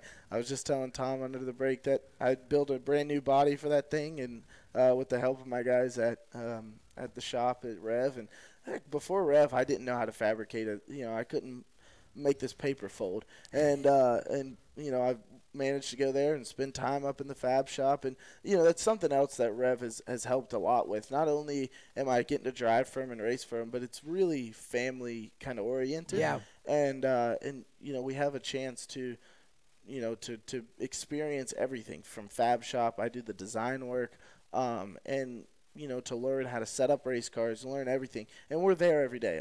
Our drivers, me and Nick and Brooke, Gracie, Ruben, we're there every single day. And to be able to just be around it and learn the different things, there's a lot that you can take out of, maybe you don't become a race car driver, but, and later on down the road, but there's, some really cool things that you might get to do. So, like I said, I went back to the fab shop and decided I was going to build myself a new body for that thing. I based it off of Keith Coon's midget because obviously they're doing something right. Yeah. So I'm going to base it everything off, right, basically. Yeah, and we're going to go racing. We'll see how she goes. That's awesome. Tom actually mentioned it during our last break, and it's too good of a point to pass up. I mean, you're as relaxed as I think I've seen you since you jumped up into the K&N Pro Series, and I don't think it's quite the word you used, but it's the word that comes to my mind. I feel like you've kind of reinvented yourself in a way going into this year. It just seems like it's reset, reload, and as you mentioned, there's a lot of enjoyment right now with what you're doing, especially this season. And we saw it at Smyrna. You had speed, and if not for a $2 part, it was gonna pay off. Right? Yeah, exactly.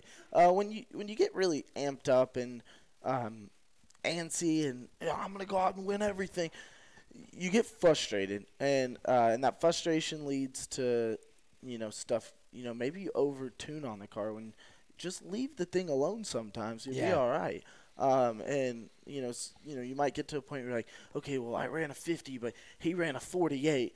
I need something needs to be better. Yeah. It doesn't turn good enough, and you say something that you don't mean, and then next thing you know, you get to a race, you're like, I'm way too free. I'm way too tight. I wish I would have just left it how it was 2 runs ago in practice. Or you get to a practice day and you're so amped to be number 1 on the board that you end up doing a full circle. You unload a certain way with this spring, and this spring, and then you change, and you end up going, let's just go back to the top. Let's restart. That's when I felt the best. Yeah. Let's just restart. And then you overwork your crew, and they're like, man, this kid, he's killed me today.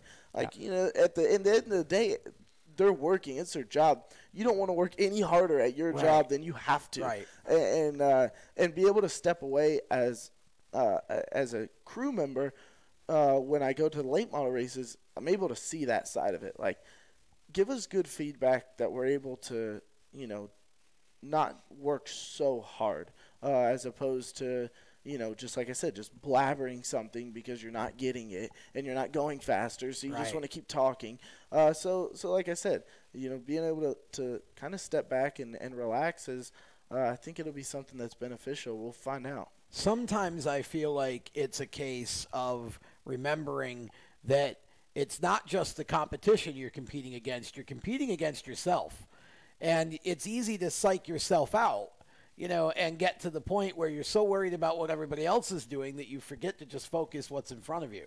Yeah. And it just feels to me like it's a combination of maturity for you and also just being in a position where you've now understood that as much as I know that you have the same dream everybody else does to go race cars and whatever, there's life beyond motorsports. Motorsports is a part of life, but it's not all there is to life. And even with you going and playing with a dirt car now, you've got a completely different mentality, and it shows.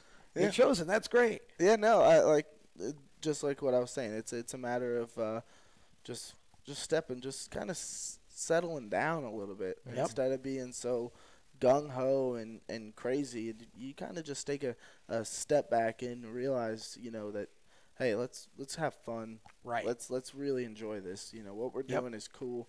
You know, I wouldn't be sitting in a building talking on a radio show. Not the average kid doesn't get to do that. Exactly. And so, you know, we're just able to go out and turn left at a really loud noise and a really fast speed. And not everybody gets to do that. So to just enjoy it, it's been pretty cool. That's awesome. Looking at the field this year, and we got a couple minutes left in this segment, but I feel like the diversity of field this year has been something that I've enjoyed seeing. I mean, you've got a fellow dirt guy in Max McLaughlin who's in the field as a rookie this year. Tanner Gray, who came over from NHRA. You've got somebody like Riley Herbst, who's been as high as the Xfinity Series, coming back down to run a DGR entry this weekend at Bristol. Sam Mayer, who came out of late models. Raphael Lassard, you know, the Canadian. This year's field, even though it's kind of changed up from Smyrna, seems to me it's been fun, the diversity and how different of walks of life and walks of racing all of you guys have come together in, but it was great competition so far. Yeah, Max is a really good friend of mine. I talk to him probably every day, and so from the dirt side, for him coming over to the pavement side, you know, just trying to learn it. I went through that kind of transition, and it sucks. It's hard to learn to make that transition and to say, okay, yeah, my car's pretty good, but will it last 150 laps? No, I need to make it here. You know, I don't need to be perfect on lap, you know, in a 2-lap stint. And I it's need not to a sprint race. Right. It's a, right. you know. So, you know, where Max is, you know, hammer down at the fence at Millbridge on Wednesday nights for 20 laps, you know, that step of learning what it takes to go fast for 150 is something that you have to learn. And I think, you know, kids like Drew Dollar showed phenomenal speed. I mean, his first race, he led a lot of laps. But at the same time, he ended up getting beat out, you know, just on not knowing what it took to go 150. Right. You know, he knew what it took to go 75. He didn't know what it took to go 150. Yeah, and once he figures it out, he'll definitely be fast. He's a good kid. But, you know, like I said, there's the competition and being the, like you said, the veteran of the series. You know, going to Bristol, did I run good in the past? No. But have I run there? Yes. Yes, you know, exactly. 90% of the field hasn't even been there. They're going to get there in our 50-minute practice that we have for first opening practice. They're going to be like, am I in turn 3? I'm going to have you one? I'm going to have you hold that thought, Chase. We're going to step aside. More Motorsports Madness right after this. How to be a great dad in 15 seconds.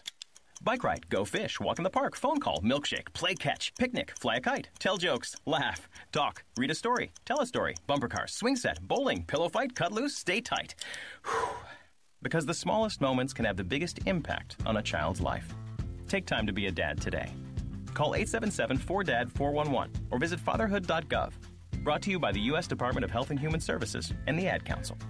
Automotive technicians and auto service trainees, how would you like to work at the beach and perform for one of the best car care centers in the nation?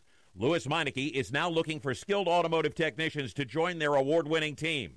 If you're a gearhead that knows his or her stuff or a young up-and-comer that has the motivation and drive to succeed, then you need to make this call today. 302-827-2054. Louis Meineke Car Care Center, located in beautiful Lewis, Delaware, offers a highly competitive compensation plan, great benefits, a flexible schedule, and did we mention that you're going to be working at the beach? Plus, there's a signing bonus for the right candidates. Technicians must be ASE certified and have a minimum of 6 years experience. Beginners advance at your own pace in one of several entry-level positions. But whatever you do, don't wait. These jobs will go fast. Call Tim at 302-827-2054. That's 302-827-2054.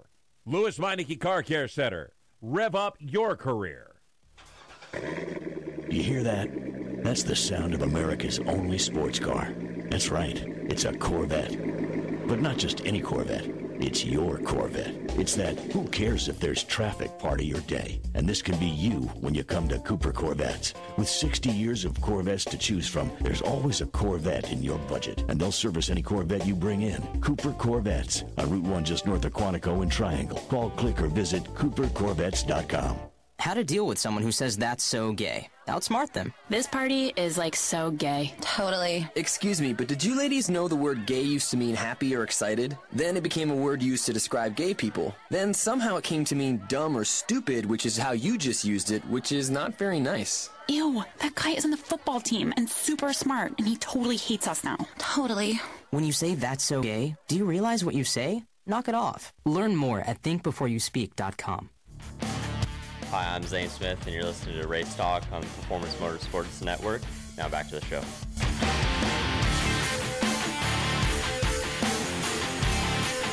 That's some like AC/DC action. Yeah, right? Yeah, we have dialed it up good the music last part of the taste show. sometimes. Yeah. Zane Smith is racing at Bristol on Saturday in the NASCAR Xfinity Series. Yes, he Oh, is. by the way, actually, he was another one. He and Noah Gragson and Chase, of course, decided to all show their faces at Millbridge on Wednesday night. That was fun. Yeah, Millbridge. I mean, you never. Are we ever going to see you back in an outlaw cart? We sooner than you think. So. Oh boy. You'll see. That's a yes. That's a yes. You'll find out soon. May? Oh wait, no. It's supposed to have been last night, but the motor wasn't done. So. Good. I like that. Sooner than later. Good. Welcome back to Motorsports Madness, by the way. Jacob Seelman, Tom Baker, Chase Cabre on this side of the camera. The other side is where Randy Miller and Chris Murdoch are keeping us in line, mostly. I want to point out that I went from and special guest Chase Cabre to, and now I'm just and Chase Cabre. Well, I called it's you fine, special twice. We downgraded you. Well, but see, but special has so many different meanings. Right. We're trying to I can't live up to that all the time. Yeah. It's a part-time thing. If we call it special not too full-time, much, okay? People will think you ride the short. We used to ride the short bus or something, Right. so we don't want to do exactly. that. Yeah. So we kind of we called you special a couple times. Now you're just Chase. All right. So during this segment, we're going to shift gears Colin's a little kid bit. brother. Yeah. Well, he's been called Colin's kid brother a little too much, I'm sure, during his life. Yeah. He wants to be Chase and not, Colin's brother. I thought that was my name for a long time. Mom, if my name Chase or Colin, I'm not sure. Let's talk scheduling, and specifically the announcement of the 2020 NASCAR Xfinity Series and Gander Trucks schedules for the not this season not this season, but next season. That's correct. There we go. I'll get it right eventually. Good news for the Xfinity Series. We're going back to Martinsville. Good news for the Truck Series. We're going back to Richmond, and both of them have been off the schedule for more than a decade. I think it's huge. I love the willingness by ISC and both tracks in Virginia to be agreeable to the date swap for the two series to allow it to happen. More short tracks is always a good thing. Yes. And I think there's another division coming to Martinsville, but I don't know if we want to talk about that yet. Well, there's speculation. Everybody's hopes and prayers and dreams are hanging on the NASCAR Wheel and Modified Tour coming back to Martinsville. However, I have heard rumors up even as far as, as early as today that there has already been a test of another series at Martinsville, NARCA. Yeah. And NARCA. That will be the support division. There will be an announcement coming in the next couple of weeks on what division will officially support the night Monster Energy NASCAR Cup Series race at Martinsville next May. Please modifieds. Yeah, I mean, even if they're bringing I'm ARCA to praying do for that. ARCA. There's a chance I might be able to there's a chance we'll be running that. So Oh, I'm right. Pray. Oh, I'm going to do so backflips for ARCA. Chase wants an ARCA race at Martinsville because then he can chase a clock. But would you rather race a modified if you had the chance, or ARCA? Which would you rather drive if you had the chance to drive either one? It's a tough choice, isn't it? I mean, it depends on the track. I feel like at Martinsville. Okay, at Martinsville, I want to run an ARCA car. Absolutely. Really? Absolutely. You got fenders. It's Martinsville. I want to be in. Oh, I see how this goes. goes. He wants to rough people up. That's what he wants. I want to get do. down in the corner and get up under somebody. Modified, kind of limited. I don't know. They do a pretty good job of banging off each other sometimes. But they'll remind you quick who's. But modifieds at Loudon, that's awesome. Yes, it is. I would. Modifieds. I jump through hoops to go run that. That is awesome. Yeah. They get down the straightaway, they bump draft, and they're slide job on pavement. That's awesome. That looks really, really cool to get around. Yes. So, 2020 calendar, obviously, a lot of change. Of course, the triple-header weekend at Homestead moving up to mid-March. We talked about that a little bit earlier in the show. Yep. You've also got the last cutoff race in the playoffs is now a Martinsville triple-header weekend for all 3 series. So the final 2 races of the year, Martinsville and Phoenix for Trucks, Xfinity, and Cup. And I think that's huge when you look at the context of the schedule. A short track to decide the final 4, and then a kind of short track to decide the championship. What's not to like? Well, I just worry. The only thing I worry about is, November in Martinsville, Virginia can be kind of iffy weather-wise. It can be a little so chilly.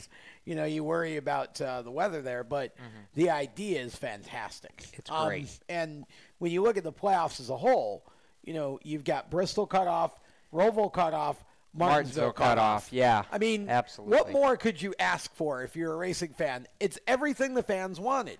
They got short tracks into the playoffs, you road course in the playoffs. I mean, it's everything the fans wanted, basically. Now the only thing we need is, sorry, CMS, a permanent road course in the playoffs, not one that we make out of a oval. Are you kidding me? That's the coolest road course they run all year. Here's the funny part. This is where Jacob looks at me and kind of shakes his head, because I was the guy when the Roval got announced who was like, this is going to be the biggest disaster in the history of the world. And it turned out to be the best thing that's ever happened. I'm actually liking the Roval being where it is. True. I'm just hoping they don't mess with it. I don't want them to modify it. I don't want them to make it easier. I want the exact same course we had last year. There's not been any talk of changes. Because that presented a unique challenge. It did. And I like that the Roval only happens one time a year. So basically there's no, it's going to take a while to get familiar with it. No, I think it's great. I think it's perfect cutoff. How race. crazy is the 5-division card at Pocono in June going to be when you talk about 5 races in 3 days? Well, that's the whole thing. I mean, for me as a fan, it's one ticket price. Bring because it on, Pocono announced that they weren't going to raise the price just because they had a second Cup race there. Well, if that's the case, you're going to get to see 5 shows for the price of one Cup race. Like, that's incredible. If the fans don't go pack the stands for that, I don't know what they want, because I know Pocono isn't necessarily the best racing sometimes, but good grief, to be a part of all that. I mean, I would think that would be the ultimate thing to do for Pocono. All in one weekend, done. Yes. Now this year, again, we point out some of that is because there's the 2-week break at the end of July for the Summer Olympics. But I would like to see that remain that way, and it would open up those couple weeks to go to some different tracks. If you're going to put new tracks in, that's where you put them. Or whatever. Or I like the idea of at least leaving that break in the Cup schedule, because it's so tough for those guys sometimes to be able to see their families for any extended length of time. I think it was Ben Rhodes that was talking about it on the phone earlier in regards to the Truck Series schedule for 2020, that it's going to be a lot of smaller breaks in the Truck Series schedule instead of 1 or 2 big breaks there for 2020. So I think you may, if NASCAR's agreeable to it, consider leaving that break in the schedule just to allow some of those guys a chance to get off the road for a week or so. Well, I agree, and we can kind of look at Chase here, because K&N has the same scenario right now. You start at Smyrna, and you have like 4 weeks off or whatever it is before now you're back at Bristol again. Would you rather have more racing at the beginning of the season, or are you okay with 1 week on, 4 weeks off? It's hard because there's 12 races, there's 12 races, and I don't want a series to be, I start in February and I run 12 weekends and I'm done within, I have nothing to do. But do you like the long break, or would you rather see a couple 1 week breaks or whatever? I do not. I absolutely don't like the long break. We raced New Smyrna and it felt like, I had 17 birthdays and then now we're going. It just, the big break, it kind of like you get going, finally it's off season's done, all the amps coming, you go race and it's like, okay, we're going back on off season for 2 more months, and then now we'll go race Bristol. So I wish that we had, maybe a couple. We used to have Greenville that filled that break a little bit. Now we don't. So we haven't had that last year. We don't have it this year. But we did have it my first year. That Greenville that kind of, kept the mojo rolling. So, I wish we did have something to kind of fill the holes a little bit. As a fan, I know that's been the big conversation on social media in light of all 3 2020 schedule announcements. NASCAR was limited in what they could do for 2020 because of the last year of the 5-year sanction agreements. With the tracks. But I love their willingness to shake up what they had and try to give the fans what change they could. You've got Daytona being the last race of the regular season on the Cup side. You've got Indianapolis July 4th weekend. Of course, the night race at Martinsville we already talked about. And then on the Xfinity and Truck Series side, some of the changes. Gateway becoming the first race of the truck playoffs, I think, is going to be really cool. That place is awesome. Love that place. Favorite place on the schedule. That's right. You guys got to, and you guys will go back there for K&N again this year. It's a juggle between Iowa and Gateway. I really like Gateway. I don't know if it's because we were running so good there. But Iowa's super cool. You get to move around a lot, but Gateway is a really cool place, especially in the K&N car. It's so hard, and I think that's what makes it fun. Yeah. I led the first segment. In the second segment, I ran second the entire segment long. At one point, I was a little bit faster than Cole Rouse that was in front of me, and you just couldn't pass because 3 and 4, you got so aero tight, and you could not move, a half a lane up because the Indy cars had laid so much of their rubber there that if you got into that, it was like you were holding on for dear life. So you had to do everything you could to get a nose down or a nose up, and it was really hard to pass. It made it really fun. So kind of last thing here, as you mentioned, the speed is there, all the people are there. If you can get the luck there, can you contend for a championship? I don't think it's can. I think it's when. Are we going to do it? And I think the answer is yes. I said it earlier. This is the year that we're going to do it, and I don't think anything's going to stop me. I think we got to, just keep our heads pointed in the right direction. There's somebody said, I don't know where I read it. I don't know if it was Twitter or what, but I read something that said, winners and champions don't worry about who's going to the racetrack. They worry about their own stuff. Yep. And I've tried to help my friend Nick Sanchez with that, just kind of, he looks at the entry, who's coming, Tom Lemon's going to be there. Don't worry about them. Worry about your own car. Right. And when you were going through that schedule, I asked, who's on it? I have no clue. Yeah. I don't care to know. And I think that, just focus in on yourself. There's so many, obviously you can talk to some of the guys at the racetrack, but be focused.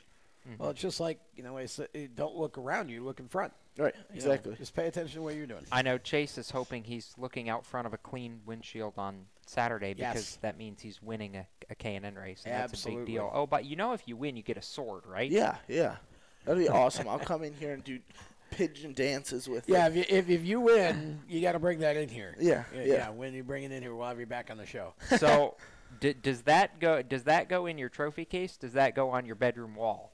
I think it sleeps next to me. And if I roll on it, we have quite a disaster. But I think it's a little bit of it's kind of the risk I take. I think it's something that means a little bit. I think it'll be something definitely that I unique cherish. trophy, that's for sure. Oh, it's very unique, and that's what's fun. So anybody who pays attention when we have a guest in here is going, "You're forgetting something. Don't touch it yet." I'm moving it from A to B. I'm All not right. going to pass it yet. We have not forgotten about the end of guest ritual. We'll get to that coming up right after we get to this. Motorsports Madness concludes in just a moment. Here's an important message from RAD and this station.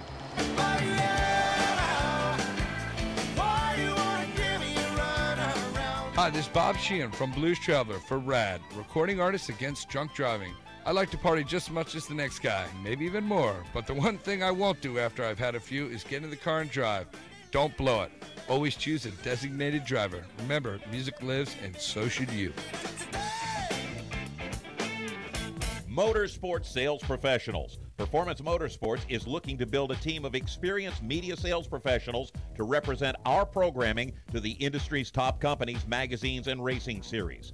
If you have motorsports sales or marketing experience, know how to work with agencies, understand social media, and are incredibly creative when it comes to working with clients and promotions, then we want to hear from you. Top performers are richly rewarded. Your imagination is the only limit here. Call 717-749-0444. That's 717-749-0444, or email us at scorpionradiogroup@gmail.com. You want to ask for Sue. You are a waste. A loser. Everyone hates you. Why don't you just stay in your car and keep driving? I'm serious. Drive until you run out of gas, then get out of your car and walk until you find someone who doesn't think you're dumber than bricks. Could take a while, but at least all that walking might burn a couple of calories. You may not witness bullying like this every day. Your kids do. They want to help, but they don't know how. Visit stopbullying.gov to learn safe, simple ways your child can help stop bullying. Be more than a bystander at stopbullying.gov. A message from the Ad Council. You own a performance car and you know how to drive, but you want to learn real performance driving. Well, Bunky, get that car off the street and onto the track. Summit Point Motorsports Park, the Mid-Atlantic's premier road racing facility, located just over an hour from D.C. in nearby Summit Point, West Virginia, is the place to go. And you'll find that Friday at the track is going to give you what you need. For less than a monthly car payment, you can attend this regularly scheduled one-day instructional event in your street car on one of Summit Point's 3 world-class road racing circuits. You'll receive classroom instruction, skid pad instruction in their cars, including front and rear skid control, and 4 20-minute in-your-car instructional sessions from a professional instructor. Have fun, go fast, and really learn how to drive. Call 304-725-8444 for class schedules and details. That's 304-725-8444. Friday at the track at Summit Point Motorsports Park. Hi, I'm Jesse Love, and you're listening to Race Chaser Radio. Now back to the show. I kind of always get excited as to who we're going to have next. I'm like, who's this? I hear the hype. We got a whole bunch of new ones we're about to. He was trying to figure it out. Yeah, we got about 15 or 20 more voices to add to it, and before you leave, I'll get your new voice to add to it to replace the one from a couple years ago. Sounds good. We'll fix that. But we have a ritual. Chase has not been a part of this part yet, but we're going to hand him the Sharpie so he can. This is our Wall of Fame. For those of you watching on Facebook, you can see this. Wherever you'd like to put your signature. The Wall of Fame. Yeah. Yeah, see, Chase, okay, make it legible. I like that. Because we've got a lot of different signatures there. I mean, Enzo Fittipaldi is there, and we got, there we go. Enzo's kind of E with Fittipaldi. Well, you kind of made it legible. It's kind of legible. It's better. Hey, it's better than no. Penmanship is not your strong suit. It's a little more legible than Adam Lemke put his Donald Trump signature up there. He really did. Drew Dollar. Drew Dollar. We talked about him earlier. How cool would his name? How cool would his signature be if he wrote Drew and then put a money sign? Yeah, that's what I would do. I may tell him that at Bristol this weekend. That would be fun. It's a great idea. Gosh, we got to get out of here. I hate that because I love having. It's been fun having you on. Appreciate it, bud. Yeah, I've had a blast being here. Thanks for having me. So for go in Bristol, we'll get you back. Yes, we will. So for Tom Baker, Randy Miller, Chris Murdoch, back there behind the glass, I'm Jacob Seelman for Motorsports Madness, powered by mycomputercareer.edu. If you're headed to a racetrack this weekend, have a safe racing weekend, and we might just see you there, folks, till we meet again. You've been listening to Motorsports Madness with the Race Chaser Online crew. Stay tuned to Performance Motorsports Network for more race talk. For the latest motorsports news, visit racechaseronline.com. Motorsports Madness is a copyrighted production of the Performance Motorsports Network, www.performancemotorsportsnetwork.com. A member of the Scorpion Radio Group Incorporated, and may not be rebroadcast, replicated, or saved in any media without the explicit written permission of PMN. Check out our Facebook page or our section in the PMN website. The opinions expressed on this program are those of the host, co-hosts, and guests, and do not necessarily reflect those of the management and ownership of either the Performance Motorsports Network or Scorpion Radio Group Incorporated, the advertisers, or the marketing partners. Be listening again next week when the madness returns on Monday night at 7 Eastern. Until then, keep it off the wall and keep the shiny side up.